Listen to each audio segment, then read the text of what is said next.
News 18 सत्यासाठी बेधडक। आजीकडे का जातेस असे म्हणत घरातील चाकूने तसेच लाथाबुक्याने पत्नीस मारहाण केल्याची घटना घडली। तसेच भांडणे सोडवण्यासाठी आलेल्या नातेवाईक महिलांनाही मारहाण करण्यात आल्याची घटना घडली आहे। नवीन वसाहतीत सोमवारी दुपारी 3 वाजण्याच्या सुमारास ही घटना घडली। या प्रकरणी साक्षी दिनेश आगाडे व 21 राणा टिंबर एरिया नवीन वसाहत सांगली यांनी विश्रामबाग पोलिसात नोंद केली आहे।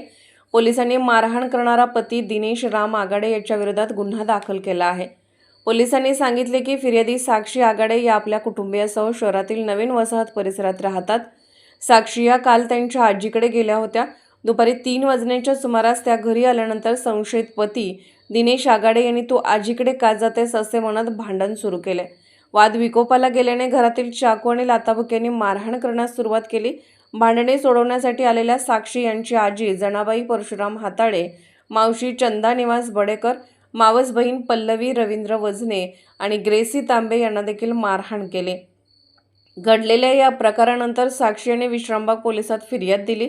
त्यांच्या फिर्यादीवरून पोलिसांनी मारहाण करणाऱ्या पतीवर गुन्हा दाखल केला आहे। राजकीय, सामाजिक, गुन्हेगारी क्षेत्रातील बातम्या पाहण्यासाठी आत्ताच पोलीस टाइम्स 18 न्यूज चॅनलला सबस्क्राईब करा।